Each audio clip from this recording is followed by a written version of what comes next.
This is Marshall Gittler, Head of Investment Research here at FXPRIMUS, bringing you the schedule for the week of December 28th to January 1st.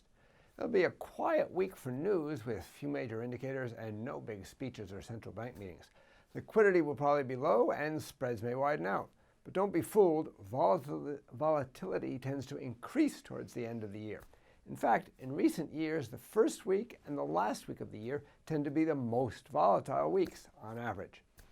Most of the news out during the week is from the U.S., but even here it's largely second tier. As most of it doesn't bear directly on the Fed's interest rate decision, market participants' focus may lie elsewhere. On Sunday the 27th, during the day, we get China's industrial profits for November.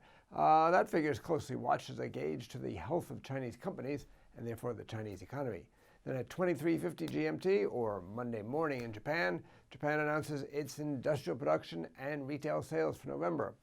As the Japanese economy continues to stumble along, investors will be looking for a third straight month of increasing production on a month-on-month basis. Retail sales have risen on a year-on-year basis 6 out of the last 7 months, so the market will be looking for that trend to continue too. There are no major data releases on Monday. It's a public holiday in the UK. Tuesday, there's only U.S. data. The U.S. announces its trade data for balance. Its trade balance for November. One point of interest in this figure is how much oil the U.S. is importing. With the price of oil falling and the amount the U.S. imports shrinking too, the trade gap should continue to narrow, which over time may help the dollar. Also, the Conference Board announces its Consumer Confidence Index for December, a leading indicator of economic optimism. At the end of the calendar year, it'll be interesting to see how consumers view the economy heading into 2016, especially after November's surprise drop. Britain's nationwide building society starts Wednesday off with its housing price index. House prices are a big deal for the UK. And like most central banks, the Bank of England is carefully watching all the inflation data. So a significant uptick in house prices could bring forward estimates for when the bank's likely to start tightening. Later in the day, the U.S. National Association of Retailers releases its pending home sales report for November.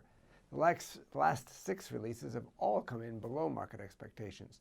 This data will have been compiled before the recent Fed rate hike, but given that hike was so widely priced in, it'll be interesting to see if there has been any effect on activity in the housing market.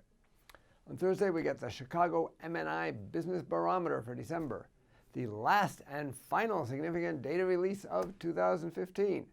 November saw a surprise drop below the crucial 50 line, so the markets will be looking for a bounce back in December.